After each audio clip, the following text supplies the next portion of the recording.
Praise lord. Scripture time మీ అందరికీ స్వాగతం తెలియజేస్తున్నాను. స్క్రిప్చర్ టైం అనేటువంటి ప్రోగ్రామ్ ద్వారా లేవియా కాండం నుంచి అనేక విషయాలు నేర్చుకోవడానికి దేవుడి కృప చూపిస్తున్నారు. దేవునికి వందనాలు తెలియజేస్తున్నాను. మీ అందరికీ కూడా వందనాలు తెలియజేస్తున్నాను. లేవియా కాండం నుంచి 14 అధ్యాయాలు మనం నేర్చుకున్నాము. 14వ అధ్యాయంలో కుష్ఠరోగుని గురించి చాలా విషయాలు నేర్చుకున్నాము. చాలా పెద్ద సిరీస్, అది మీకు అవైలబుల్గా ఉంది. అది మీరు వీక్షించవచ్చు అని మీకు మనం చేస్తున్నాను. 15వ అధ్యాయంలో మాట్లాడితే అందులో మన సెక్రీషన్స్ గురించి, అంటే మన స్రవాలను గురించి, మన శరీరం నుంచి వచ్చేటువంటి వివిధ స్రవాల గురించి అందులో వివరణ ఉంటుంది. దాన్ని ఆల్రెడీ మనం మాట్లాడాం కనుక మరి అందులోకి వెళ్ళను. మరి 16వ అధ్యాయంలోకి డైరెక్ట్గా మనం వెళ్ళిపోదాం.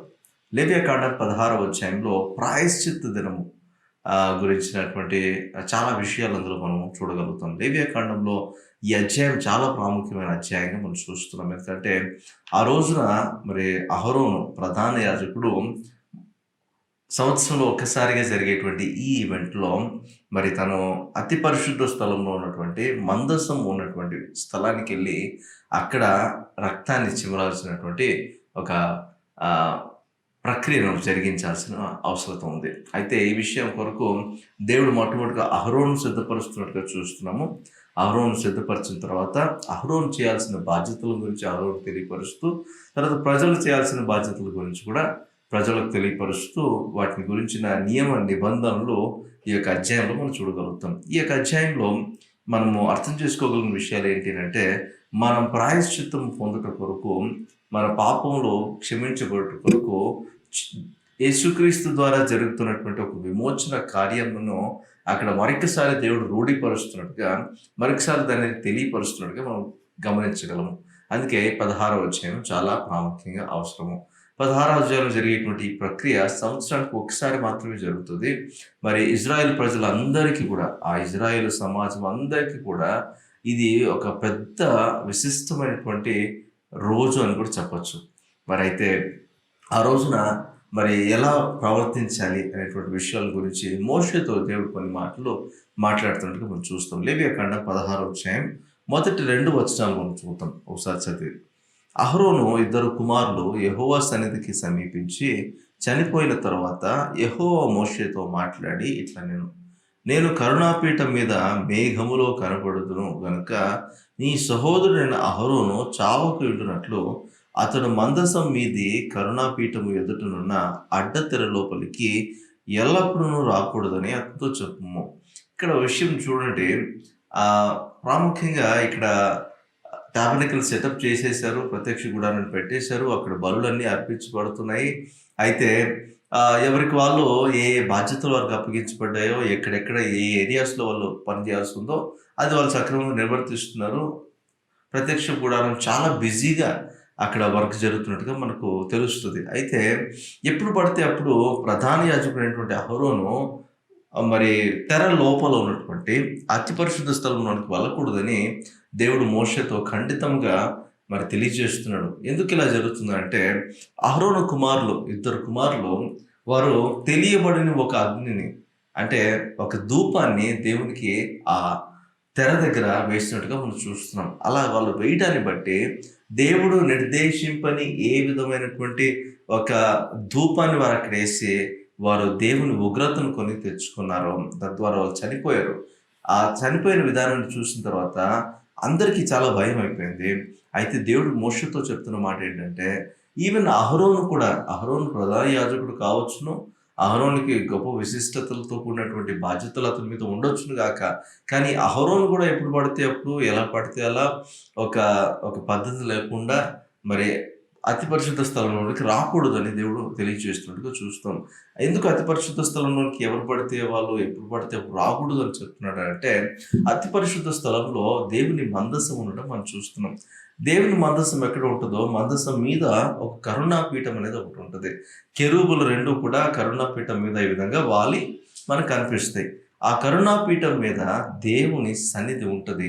ఆ కరుణాపీఠం మీద దేవుడు కూర్చొని అక్కడ దేవుని తన సన్నిధిని అక్కడ ప్రత్యక్షపరుస్తూ ఉంటాడు. ఆ కరుణాపీఠం ద్వారానే దేవుడు ప్రజలతో మాట్లాడేటువంటి పరిస్థితి కనపడుతుంది. అటువంటి అతి పరిశుద్ధమైన స్థలంలో ఉన్నటువంటి దేవుని సన్నిధి దగ్గరికి ఎవరు పడితే వాళ్ళు అనాలోచితంగా ఎప్పుడు పడితే అప్పుడు రాకూడదు అనేటువంటిది దేవుని యొక్క ఉద్దేశం. ఇలా ఇంతకుముందు ఒకసారి జరిగింది కాబట్టి, ఈసారి ప్రధాన యాజకునిగా జరగకూడదు కాబట్టి, ప్రాయశ్చిత్త దినం రోజున ప్రధాన యాజకుడే లోనికి రావాల్సి ఉంది కాబట్టి, అనాలోచితంగా ప్రధాన యాజకుడు రాకూడదనే ఉద్దేశంతో దేవుడు ముందుగానే తనని సిద్ధపరిచేటువంటి ప్రక్రియను మోషే ద్వారా తెలియచెప్పి ప్రారంభించినట్టుగా చూస్తాం. ఇక్కడ కొన్ని విషయాలు అర్థం చేసుకోవడానికి ప్రయత్నం చేద్దాం. దేవుని సన్నిధికి ఎప్పుడైనా ఎవరైనా వెళ్ళొచ్చు అంటే, ఇప్పుడు మనకున్నటువంటి ఆధిక్యతను బట్టి ఎప్పుడైనా వెళ్ళొచ్చును. కానీ అప్పట్లో వారికి ధర్మశాస్త్రం కొత్తగా ఇవ్వబడింది. వారు కొన్ని పద్ధతులను, ఆచారాలను పాటించాల్సిన అవసరం ఉండింది. ఎందుకంటే దేవుడు ఇంకా వారికి నేర్పించే క్రమంలోనే ఉన్నాడు. మరి ఇక్కడ ప్రధాన యాజకుడు కూడా ఒక క్రమ పద్ధతిని బట్టి దేవుని సన్నిధిని సమీపించాలి అనేటువంటి ఒక ఉద్దేశాన్ని దేవుడు ఈ మాటల ద్వారా తెలియజేస్తుండగా చూస్తాం. అయితే ఆ తర్వాత వచనాల్లో కూడా కొన్ని మాటలు చూద్దాము. 3-5 వచనాల్లో కూడా మాటలు చూస్తే, అక్కడ లేవియకాండం 16వ అధ్యాయం 3-5 వచనాలు చదువుతాం. అతడు పాప పరిహారార్థ బలిగా ఒక కోడెదూడను, దహన బలిగా ఒక పొట్టేలును తీసుకుని వీటితో పరిశుద్ధ స్థలంలోనికి రావలెను. అతడు ప్రతిష్ఠితమైన చొక్కాయి తొడుక్కొని, తన మానవునకు సన్ననార లాగులు తొడుక్కొని, సన్ననార దట్టి కట్టుకొని, సన్ననార పాగా పెట్టుకొని వలను. అవి ప్రతిష్ఠిత వస్తువులు గనుక అతడు నీళ్లతో దేహము కడుక్కొని వాటిని వేసుకొని వలను. మరియు అతడు ఇజ్రాయేలీయులు సమాజమునొద్ద నుండి పాప పరిహారత బలిగా 2 మేక పిల్లలను, దహన బలిగా ఒక పొట్టేలును తీసుకొని రావలెను. ఇక్కడ చూడండి, బాగా అర్థం చేసుకుంటే, మరి అహరోను ఒక ప్రధాన యాజకుడిగా ఉన్నాడు. అహరోనుకి ప్రతిష్ఠితమైన వస్త్రాలు ఉన్నాయి. యాజకుడు వేసుకునే వస్త్రాలకి, ప్రధాన యాజకుడు వేసుకునే వస్త్రాలకి చాలా వ్యత్యాసం ఉంది. ఈ వస్త్రాల గురించి మీతో ఆల్రెడీ నేను మాట్లాడాను. వాళ్ళు ప్రతిష్ఠితమైన వస్త్రాలు ధరించినప్పుడే వారు ఏ బాధ్యతనైనా ప్రత్యక్ష గుడాలను నిర్వహించడానికి వారికి అర్హత ఉంటుంది. మరి ఆ అర్హత లేకుండా, లేకపోతే ఆ ప్రతిష్ఠితమైన వస్త్రాలు వేసుకోకుండా వారు ఏ విధమైన ప్రక్రియను ప్రత్యక్ష గుడారంలో చేయడానికి వీల్లేదు అని దేవుడు ఖండితంగా చెప్పాడు. అయితే ఇక్కడ ప్రాయశ్చిత్త దినం రోజున అహరోను తన ప్రధాన యాజకత్వపు ప్రతిష్ఠిత వస్త్రాలు ధరించకుండా, ఒక నార్మల్ యాజకుడు పరిశుద్ధతను సంతరించుకుని ఎలాగైతే ఒక నార్మల్గా సన్నని నారపు బట్టలు కట్టుకుంటాడో అవి కట్టుకొని, తలపాగ పెట్టుకొని, నడుముకు దట్టి కట్టుకొని అతను రావాలని చెప్తున్నాడు. అంటే ఇక్కడ ప్రధాన యాజకునికి ఉన్నటువంటి ప్రాధాన్యతలు, లేకపోతే ఆధిక్యతలు దేవుని సన్నిధి ముందర పనిచేయవు అని మనం చూస్తున్నాం. అంటే ప్రధాన యాజకుడు కూడా తనకున్న ఆధిక్యతలు తీసుకొని తను ఏదో గొప్ప అని రావడానికి వీల్లేదు, కానీ తను కూడా తగ్గించుకొని ఒక అనామకుడుగా తాను మరి తగ్గించుకొని ఒక సాధారణమైనటువంటి యాజకుడుగా పరిశుద్ధమైనటువంటి ప్రతిష్ఠమైన వస్త్రాలు ధరించుకొని అతడు రావాల్సిన అవసరత కనిపిస్తుంది. ఇక్కడ పరలోకంలో కూడా మీరు చూడండి, 24 పెద్దలు ఉన్నారు. ఆ 24 పెద్దలు కూడా వాళ్ళ కిరీటాలు ధరించుకొని కూర్చుని ఉంటారు. వారు రేపటి దినాన మరి అందరికీ తీర్పు తీర్చేటువంటి వారిలో ఉంటారు. అయితే 24 పెద్దలు కూడా ప్రభువును ఆరాధిస్తున్నప్పుడు దేవుని సన్నిధిని వాళ్ళు ఘనపరుస్తూ, వారి కిరీటాలు తీసి పక్కన పెడుతూ, వారు సాష్టాంగ నమస్కారం చేస్తూ దేవుని ఆరాధిస్తున్న వారుగా ఉన్నారు. అంటే దేవుని సన్నిధిలో ఎవరిది కూడా గొప్పతనం అనేది కనపడకూడదు, అంటే ఎవరిది కనపడడానికి వీలు లేదు అని చూస్తున్నాం. ఎందుకంటే దేవుడే కనపడాలా, మిగతా ఎవరు కనపడకూడదు అంటే అలా కాదు. దేవుని పరిశుద్ధతకు ముందు, దేవుని సార్వభౌమత్వానికి ముందు, దేవుని యొక్క గొప్పతనానికి ముందు వేరే ఎవరి గొప్పతనం కూడా దానికి మించినది కాదు. కాబట్టి ఎవరు కూడా వారి వారి ఆధిక్యతను బట్టి వెళ్ళటానికి వీల్లేదు, కానీ ప్రతి ఒక్కరు సమానంగా ఒక ప్రతిష్ఠితమైనటువంటి వస్త్రాలు ధరించుకున్న వారుగా, ఒక యాజక సమూహముగా, ఒక యాజకులుగా, పరిశుద్ధులైన యాజకులుగా దేవుని సన్నిధిని మాత్రమే సమీపించగలరు అనే విషయాన్ని ఇది మరొకసారి మనకు రూఢిపరుస్తుంది. ఇదే విషయాన్ని మనం అర్థం చేసుకోవడానికి ప్రయత్నం చేద్దాము. తర్వాత అతను మొదటగా తాను కడుక్కొని, నీళ్ళతో కడుక్కొని, ఆ తర్వాత ఈ ప్రశస్తమైన ప్రతిష్ఠిత వస్త్రాలను ధరించుకొని ఒక యాజకుడిలాగా మరి పరిశుద్ధ స్థలంలోనికి వెళ్ళాలని చూస్తున్నాము. అదేవిధంగా మరి అతను అంటే నీరు దేవుని వాక్యానికి సాదృశ్యము. వాక్యము చేత ఉదక స్నానం చేయబడిన మనము మనకి ఇవ్వబడినటువంటి ప్రతిష్ఠిత వస్త్రాలంకరణ చేత పరిశుద్ధతను ధరించుకున్న వారంగా దేవుని సన్నిధిలో మనం ప్రవేశించవచ్చు అనే విషయాన్ని ఇది మనకు బోధిస్తుంది, నేర్పిస్తుంది. ఇక్కడ నేను బిషప్‌ని, లేకపోతే నేను ప్రధాన యాజకుడిని, లేకపోతే నేను ప్రాఫెట్‌ని అని చెప్పుకోవడానికి ఎవరికి కూడా ఎటువంటి అవకాశం లేదనే విషయాన్ని కూడా ఇక్కడ మనం అర్థం చేసుకోవచ్చు. అయితే ఇక్కడ అంత మాత్రం కాకుండా కొన్ని బలులు అర్పించడానికి కూడా తీసుకెళ్ళాలంట. ఈ బలులు సమాజం కొరకు అర్పించడానికి కాదు గానీ, ఈ బలులు తనకు తానుగా అర్పించుకొని వెళ్ళాలని చూస్తున్నాడు. అది కూడా చూడండి, ఆలోచన చేయండి. సమాజం కొరకు అర్పించే బలులు కాదు. మామూలు బలులు సమాజం కొరకు అర్పించేటివిగా ఉంటాయి. దహన బలులు రోజు అర్పిస్తారు. ఉదయకాలం సమయంలో, రాత్రికాల సమయంలో 2 దహన బలులు అర్పిస్తారు. ఇక్కడ ప్రధాన యాజకుడు తన్ను తాను పరిశుద్ధపరచుకోవడం కొరకు తన కొరకు ఒక దహన బలిని, తర్వాత తన కొరకు ఒక పాప పరిహారత బలిని తీసుకొని వెళ్ళాలని చూస్తున్నాం. ఇక్కడ ఆలోచన చేస్తే పాప పరిహారత బలిగా ఒక కోడెదూడను తీసుకెళ్ళాలంట, తర్వాత ఒక పొట్టేలును తీసుకొని వెళ్ళాలంట దహన బలిగా.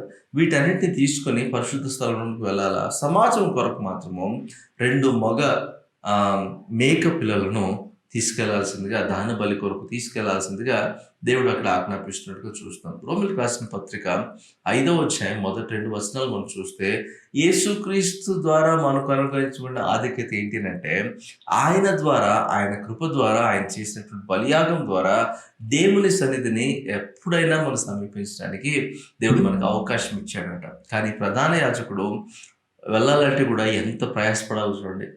ప్రధాన యాజకుడు వెళ్ళాలంటే ఎంత తగ్గించుకొని వెళ్ళాలా. అయితే ఈ క్యారెక్టరిస్టిక్స్ అన్నీ కూడా, ఈ లక్షణాలన్నీ కూడా మనలో కూడా ఉండాలి. ఇవన్నీ మనం కూడా పాటించాల్సిందే. కానీ మనకి డైరెక్ట్ యాక్సెస్ ఇవ్వబడింది కనుక మనం కూడా పరిశుద్ధతను ధరించుకొని మనం ఎప్పుడైనా వెళ్ళొచ్చని చూస్తున్నాం. అయితే సంవత్సరానికి ఒకసారి మాత్రమే ప్రధాన యాజకుడు ప్రాయశ్చిత్త దినం రోజున ఈ విధంగా వెళ్ళటానికి అవకాశం ఉంది, కానీ వేరే ఎప్పుడు వెళ్ళడానికి అవకాశం లేదు. కానీ మనము ఆయన కృపాసనతకు ధైర్యంగా ఎప్పుడైనా వెళ్ళొచ్చును అనేది మనం చూస్తాం. ఎలాగైనా వెళ్ళొచ్చు అంటే అది కుదరదు. ఎలాగైనా వెళ్ళలేం, కానీ ఎప్పుడైనా వెళ్ళొచ్చు. ప్రధాన యాజకుడికి కూడా ఒకసారి మాత్రం అవకాశము. మనం ఎప్పుడైనా వెళ్ళొచ్చు. వెళ్ళిన ప్రతిసారి మనం పరిశుద్ధతను ధరించుకొని మనము తగ్గించుకుంటూ ఆయన్ని హెచ్చిస్తూ మనము ఆయన రక్తములో కడుగుబడిన వారంగా ఆ ఆధిక్యతను బట్టి మనం మాత్రమే వెళ్ళటానికి అవకాశం ఉంటుందని మనం చూస్తున్నాం. మామూలుగా యేసు ప్రభు కూడా ఒక కథను చెప్తూ ఆయన చెప్పిన మాట, ఒక సుంకరి తర్వాత ఒక పరిచయుడు ఇద్దరు కూడా దేవుని మందిరానికి వెళ్ళారు. ఎవరు వారిలో నీతిమంతులుగా తీర్చిపడ్డాడంటే తగ్గించుకున్నటువంటి సుంకరి అని చూస్తున్నాం. మరి దేవుని సన్నిధిలో, మరి దేవుడు నివసించేటువంటి స్థలములో, దేవుడు కూర్చున్నటువంటి, దేవుడు తన మహిమను కనుపరిచేటువంటి స్థలంలోనికి ఎవరు పడితే అప్పుడు, ఎప్పుడు పడితే అప్పుడు ఒక స్ట్రేంజ్ ఫైర్ తోటి, అంటే ఒక తెలియబడనేటువంటి ఒక అగ్నితోటి వెళ్ళటం కాదు, ఒక ధూపంతో వెళ్ళడం కాదు. ఆయనెవరో, ఆయన ఏమై ఉన్నాడో, ఆయన మన కొరకు ఏం చేశాడో వాటి గ్రహింపు కలిగిన వారంగా, ఆ రక్తములో కడుగుబడిన వారంగా, పరిశుద్ధతను ధరించుకున్న వారంగా, మన ఆధిక్యత కాకుండా దేవుడు మనకు అనుగ్రహించిన కృపను బట్టి ఉచితముగా ఆయన కృపాసనం చేరటానికి మనం ప్రయాసపడాలి. మరి ప్రాయశ్చిత్త దినం రోజున ప్రధాన యాజకునికి కూడా కొన్ని రెస్ట్రిక్షన్స్తో కూడినటువంటి ఎంట్రీ అక్కడ మనం చూస్తాం. ప్రధాన యాజకుడు కూడా వివిఐపి కాదు దేవుని దృష్టిలో. మరి ఎవరు కూడా వివిఐపీస్ కాదు దేవుని దృష్టిలో. అందరూ సమానమే. అందరూ యాజకులుగా పిలువబడిన వారే. మనందరూ యాజకులుగా పిలువబడుతున్న మనందరం కూడా ప్రతిష్ఠితమైన వస్త్రాలు, అంటే పరిశుద్ధతను ధరించుకొని దేవుడు మనకు అనుగ్రహించిన నీతి చేత మనము అలంకరించుకొని, రక్షణ పాత్రల చేత పట్టుకొని, మనం యేసు రక్తంలో కడుగుబడిన వారంగా ఉచితముగా ఆయన కృపాసనకు చేరటానికి దేవుడు మనందరికీ కృప చూపించి సహాయం చేయండి. ప్రాయశ్చిత్త రోజుల గురించి, ఆ దినం గురించి ఇంకా అనేక విషయాలు ఇదే 16వ వచనంలో రాయబడి ఉన్నాయి. ఈరోజు ఒక సెక్షన్ మాత్రమే మీతో మాట్లాడాను. రాబోయే ఎపిసోడ్స్లో మరి ప్రధాన యాజకుడు చేయాల్సినటువంటి బాధ్యతలు ఆ రోజున, వాటి గురించి మీతో మాట్లాడుతాను. తర్వాత ప్రజలు ఆ రోజున చేయాల్సినటువంటి ప్రక్రియను గురించి కూడా మీతో మాట్లాడుతాను. అంతవరకు దేవుని సమాధానం మీకు తోడై నడిపించుగాక.